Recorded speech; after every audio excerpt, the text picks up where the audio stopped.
മുൻ മുഖ്യമന്ത്രി പിണറായി വിജയന്റെ മണ്ഡലത്തിലെ ഒരു വിദ്യാഭ്യാസ സ്ഥാപനമാണ് ഈ അഞ്ചരക്കണ്ടി ദന്തൽ മെഡിക്കൽ കോളേജ്. അവിടെയാണ് ഈ സംഭവങ്ങൾ നടക്കുന്നത്. അതായത് ഡോക്ടർ റാമിനെതിരെ അതിഗുരുതരമായ ആക്ഷേപങ്ങളാണ് ഉന്നയിക്കപ്പെട്ടത്. റാമിൻ്റെ നേതൃത്വത്തിൽ നിരന്തരം നിതിൻ രാജ് വലിയ തരത്തിൽ ജാതീയമായ അധിക്ഷേപങ്ങളും പീഡനങ്ങളും മാനസിക പ്രശ്നങ്ങളും നേരിട്ടിരുന്നു എന്നതാണ്.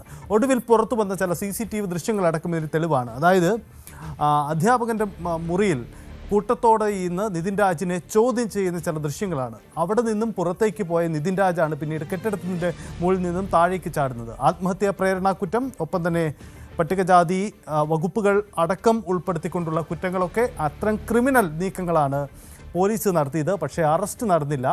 ഇതിൽ ആരൊക്കെയാണ് ഒളിവിൽ കഴിയാൻ ഡോക്ടർ റാമിന് സഹായം ചെയ്തത് എന്നതടക്കമുള്ള ഗുരുതരമായ കണ്ടെത്തലുകൾ പോലീസിൻ്റെ ഭാഗത്തു നിന്നും ഉണ്ടാവേണ്ടതുണ്ട്. ആ കുടുംബത്തിന് നീതി കിട്ടുന്നു എന്നതുകൂടിയാണ് സ്വാഭാവികമായും വരുന്നത്. കാരണം ഇതിൻ്റെ നിയമ നടപടികൾ ഇനി തുടരണമെങ്കിൽ ഈ അറസ്റ്റ് നടക്കണമായിരുന്നു. അതാണിപ്പോൾ ഉണ്ടാവുന്നത് എന്നതാണ് സാഹചര്യം. അല്പസമയത്തിനുള്ളിൽ നിതിൻ രാജിൻ്റെ കുടുംബം മാധ്യമങ്ങളെ കാണുമെന്നാണ് നമ്മൾ പ്രതീക്ഷിക്കുന്നത്. കഴിഞ്ഞ ദിവസം പുതിയ മുഖ്യമന്ത്രി അടക്കം അവർ കണ്ടുകൊണ്ട് തങ്ങളുടെ കുടുംബത്തിൻ്റെ ആവശ്യം മുന്നോട്ട് വെച്ചു. ഒടുവിൽ ഇതാ പോലീസിൻ്റെ നടപടിയും നീക്കവും ഉണ്ടാകുന്നു. ഒടുവിൽ അറസ്റ്റ് ഉണ്ടാകുന്നു എന്നതാണ് സാഹചര്യം. ബൈജു തുടരുന്നുണ്ട്. ബൈജു, ഒരു കാര്യം കൂടി, ഇതിൽ കുടുംബത്തിൻ്റെ നിരന്തരമായ ഒരു ആവശ്യമുണ്ട്. നമുക്കറിയാം, തങ്ങളുടെ കുട്ടി പഠിക്കാൻ വിട്ടു, തിരുവനന്തപുരത്ത് നിന്നും കണ്ണൂരെ ഒരു കോളേജിൽ പഠിക്കാൻ വിട്ട കുട്ടിക്ക് എന്ത് സംഭവിച്ചു?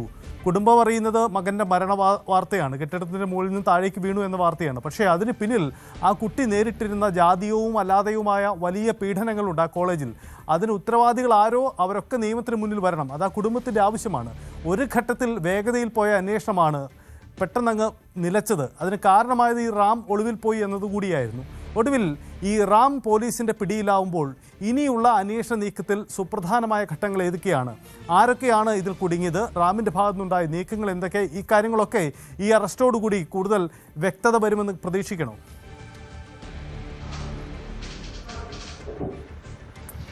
തീർച്ചയായും സൈത്തെ, ഈ നിതിൻ രാജ് എത്രത്തോളം മാനസികമായ സമ്മർദ്ദത്തിന് അടിപ്പെട്ടു എന്നത് നമുക്ക് ആ ദൃശ്യങ്ങൾ തന്നെ കൃത്യമായി പറഞ്ഞു തരും.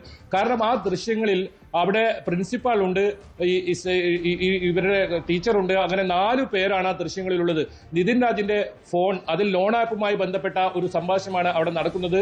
നിതിൻ രാജിനെ മാനസികമായി വലിയ സമ്മർദ്ദത്തിലാക്കിയ ഒരു കാര്യം അത് തന്നെയാണ്. അതിനുശേഷം അവിടെ നിന്നും പുറത്തിറങ്ങിയ നിതിൻ 10 മിനിറ്റിനകമാണ് ഈ കെട്ടിടത്തിന്റെ മുകളിൽ നിന്നും ചാടി ജീവനൊടുക്കുന്നത്. മാത്രമല്ല, ഈ റാം എന്ന് പറയുന്ന ഇപ്പോൾ പിടിയിലായിരിക്കുന്ന ഈ അധ്യാപകൻ ഈ സമയത്തെല്ലാം ഈ മുറിയുടെ പുറത്തുണ്ടായിരുന്നു. അതായത് പ്രത്യേകിച്ച് ഈ അധ്യാപികയോട് ഈ പരാതി, നിതിൻ രാജിനെതിരെ പരാതി നൽകാൻ ഏറ്റവും കൂടുതൽ സമ്മർദ്ദത്തിന് ഉണ്ടാക്കിയത് റാമാണ്. റാമിന്റെ സമ്മർദ്ദത്തിന്റെ ഫലമായാണ് നിതിൻ രാജിനെതിരെ ഈ ഒരു അധ്യാപിക പരാതി നൽകുന്നതും പിന്നീട് അത് സൈബർ പോലീസിലേക്ക് നീങ്ങുന്നതുമൊക്കെ കാര്യങ്ങൾ ഉണ്ടാകുന്നത്. അതൊക്കെ വിശദമായി നമ്മൾ അന്ന് റിപ്പോർട്ട് ചെയ്തതാണ്. ഇതിൽ റാമിന്റെ ഭാഗത്തു നിന്നും ഈ ഒരു നിതിൻ രാജിനെ മാത്രമല്ല, അവിടെയുള്ള പല വിദ്യാർത്ഥികളെയും അവിടെയുള്ള പല വിദ്യാർത്ഥികളെയും കാണുന്ന സാഹചര്യം ഉണ്ടായിരുന്നു. അവർക്കെല്ലാം പറയാനുള്ളത് അത് തന്നെയായിരുന്നു. വലിയ തോതിൽ റാം എന്ന് പറയുന്ന അധ്യാപകന്റെ ഭാഗത്തു നിന്നും പല തരത്തിൽ മാനസിക സമ്മർദ്ദം ഉണ്ടാക്കുന്ന രീതി ഉണ്ടായിരുന്നു. ഇയാൾക്കെതിരെ നേരത്തെ ഇത്തരത്തിലുള്ള ആരോപണത്തെ തുടർന്ന് സസ്പെൻഡ് ചെയ്യുന്ന ഉൾപ്പെടെ ഉണ്ടായിരുന്നു. അപ്പോഴും ഈ ഒരു കേസ് ഉയർന്നു വന്ന സാഹചര്യത്തിൽ പോലും ഈ കോളേജ് മാനേജ്മെന്റിന്റെ ഭാഗത്തു നിന്നും വലിയ തോതിൽ റാമിനെ അനുകൂലിക്കുന്ന രീതിയിലായിരുന്നു അവരുടെ കാര്യങ്ങളൊക്കെ തുടക്കത്തിലുണ്ടായിരുന്നത്. പിന്നീട് ഇത് കൈവിട്ടു, അല്ലെങ്കിൽ വലിയ പ്രതിഷേധം ഇതിനുശേഷം ഉയർന്നതോടുകൂടിയാണ് കോളേജ് മാനേജ്മെന്റ് ഇയാളെ സസ്പെൻഡ് ചെയ്യാൻ പോലും, കാരണം ഇങ്ങനെ ഒരു ആരോപണം വന്ന് നിതിൻ രാജ് ജീവനൊടുക്കുന്നു, വലിയ തോതിൽ പ്രതിഷേധം വരുന്നു. അപ്പോഴും ഇയാളെ സസ്പെൻഡ് ചെയ്യാൻ പോലും ആ കോളേജ് അധികൃതർ തയ്യാറാകുന്ന ഒരു ഘട്ടം ഇതിൽ തുടക്കത്തിലുണ്ടായിരുന്നു. പിന്നീടാണ് റാമിനെയും സംഗീത നമ്പ്യാരെയും കോളേജിൽ നിന്നും സസ്പെൻഡ് ചെയ്യുന്ന നടപടി ഉണ്ടായത്.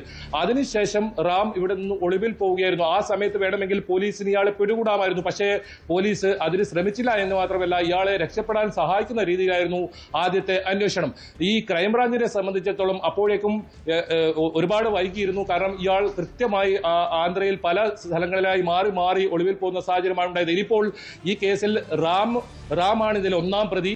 അതായത് നേരത്തെ സൂചിപ്പിച്ചതുപോലെ തന്നെ ആത്മഹത്യാ പ്രേരണ കുറ്റമുണ്ട്. അതോടൊപ്പം പട്ടികജാതി പട്ടികവർഗ അതിക്രമ തടയൽ നിയമം ഇയാൾക്കെതിരെ ചുമത്തിയിട്ടുണ്ട്. ഇനി കൂടുതൽ വകുപ്പുകൾ ഇയാൾക്കെതിരെ ചുമത്തുമെന്നാണ് നമുക്ക് മനസ്സിലാക്കാൻ സാധിക്കുന്നത്. ചോദിക്കുന്നത്. അതിനുള്ള ചോദ്യം ചെയ്യലാണ് ഇപ്പോൾ ക്രൈംബ്രാഞ്ച് ഓഫീസിൽ നടക്കുന്നത്. ആ ചോദ്യം ചെയ്യലിന് ശേഷം കൂടുതൽ പേർ, അതായത് ഇയാളെ ഒളിവിൽ പോകാൻ ഇത്രയും ദിവസം 3.5 മാസത്തോളം, കാരണം ഈ സമീപകാലത്തൊന്നും നമ്മൾ ഒരു കേസിലും, അതായത് ഈ ഒരു കേസിൽ ഈ 3.5 മാസം ഇയാൾക്ക് എങ്ങനെ ഒളിവിൽ പോകാൻ സാധിച്ചു, അതായത് വിദേശത്തേക്ക് കടക്കാനുള്ള ശ്രമമൊക്കെ ഇയാൾ തുടക്കത്തിലുണ്ടായിരുന്നു. അത് ഈ പോലീസ് ലുക്കൌട്ട് സർക്കുലർ ആദ്യം തന്നെ പുറപ്പെടുവിച്ചതുകൊണ്ട് ഇയാൾക്ക് പുറത്തു കടക്കാൻ കഴിയാത്ത സാഹചര്യമുണ്ട്. പക്ഷേ അപ്പോഴും ആന്ധ്രാപ്രദേശിൽ ഇയാൾ സുരക്ഷിതമായി കഴിയുന്നു. കർണാടകയിലേക്ക് പോലും ഇയാൾ ബാംഗ്ലൂരുവിൽ വന്ന് താമസിക്കുന്ന സാഹചര്യമുണ്ടായി. നമുക്ക് മനസ്സിലാക്കാൻ സാധിക്കുന്നത് ഗൂഡല്ലൂറാണ് ഇയാൾ കുറച്ച് നാളായി ഉണ്ടായിരുന്നത്. അവിടെ നിന്നും രക്ഷപ്പെട്ട് കൊടകിലെത്തുന്നു. ഒരു വേഷം മാറിയൊക്കെ ഒരു അധ്യാപകൻ, ഇത്രയും കുട്ടികൾക്ക് അറിവ് പകരേണ്ട ഒരു അധ്യാപകൻ, അല്ലെങ്കിൽ മാർഗനിർദ്ദേശമായി നൽകേണ്ട ഒരു അധ്യാപകന്റെ ഭാഗത്താണ് ഇങ്ങനെ ഒരു സംഭവം ഉണ്ടായത്. അതിനുശേഷം മാതൃകാപരമായി അയാൾ കുറ്റം ചെയ്തില്ല എന്നുണ്ടെങ്കിൽ അയാൾക്ക് പോലീസിന് മുന്നിൽ ഹാജരാകാം. അവിടെ പോലീസിന് കൃത്യമായ ചോദ്യം ചെയ്യലിൽ ഇയാൾക്ക് കാര്യങ്ങൾ വിശദീകരിക്കാം. പക്ഷെ അതല്ല ഈ അധ്യാപകൻ ചെയ്തത്. ഇയാൾ കൃത്യമായി ഒളിവിൽ പോകുന്ന സാഹചര്യമാണ് ഉണ്ടായത്. പിന്നീട് നിയമ നടപടിയിലൂടെ ഇതിൽ മുൻകൂർ ജാമ്യം തേടാനുള്ള ശ്രമമുണ്ടായി. പക്ഷെ അതൊന്നും നടന്നില്ല. കോടതി ഇക്കാര്യത്തിൽ കൃത്യമായ നിലപാട്, അത് താഴെ കോടതി മുതൽ സുപ്രീം കോടതി വരെ പോയിട്ടും ഇയാൾക്ക് ഒരു തരത്തിലും മുൻകൂർ ജാമ്യം ലഭിക്കാത്ത രീതിയിൽ അത്രത്തോളം രൂക്ഷ വിമർശനവും ഉന്നയിക്കുന്ന സാഹചര്യമാണ്. ഏതായാലും ഇയാളെ ചോദ്യം ചെയ്യുന്നതോടുകൂടി ഇയാൾക്ക് ഏതൊക്കെ രീതിയിൽ മാനസികമായി ഈ നിതിൻ രാജിനെ സമ്മർദ്ദത്തിനിടയാക്കി കുടുംബം ആരോപിക്കുന്നത് പോലെ ഇതിൽ ഏറ്റവും പ്രധാനം ഈ അധ്യാപകന്റെ മാനസിക സമ്മർദ്ദം തന്നെയാണ് ഈ നിതിൻ രാജ് ജീവനൊടുക്കാൻ കാരണമെന്നത് പറയുന്നു. അതിൽ ഒരു വ്യക്തത ഏതായാലും ക്രൈംബ്രാഞ്ചിന്റെ ചോദ്യം ചെയ്യൽ അല്പസമയത്തിനകം തന്നെ അതിന്റെ വിശദാംശങ്ങൾ നമുക്ക് ലഭിച്ചേക്കാം. അത്തരം ചോദ്യം ചെയ്യൽ ഇപ്പോൾ നടക്കുന്നത്. അതിനുശേഷമായിരിക്കും ഇയാളെ കോടതിയിൽ ഹാജരാക്കുന്ന ഉൾപ്പെടെയുള്ള നടപടികൾ. ഇതിൽ ലോൺ ആപ്പുമായി ബന്ധപ്പെട്ട 4 പേരെ മാത്രമേ ഇതുവരെയായും ഇതിൽ അറസ്റ്റ് ചെയ്തിട്ടുള്ളൂ. പിന്നീട് സംഗീത നമ്പ്യാർക്ക് മുൻകൂർ ജാമ്യം ലഭിക്കുന്നു. അവർ മൊഴി നൽകുന്ന സാഹചര്യമാണ്. ഏതായാലും അല്പസമയത്തിനകം അതിന്റെ കൂടുതൽ വിശദാംശങ്ങൾ നമുക്ക് ലഭിക്കും. യെസ്, ഡോക്ടർ റാം അറസ്റ്റിലായിരിക്കുന്നു. ഇനി ഈ കേസിൽ, നിതിൻ രാജിന്റെ കേസിൽ വളരെ പ്രധാനപ്പെട്ട നീക്കമാണ് പ്രതീക്ഷിക്കുന്നത്. കൂടുതൽ വാർത്തകൾക്ക് News 18 Keralam YouTube channel subscribe ചെയ്യുക.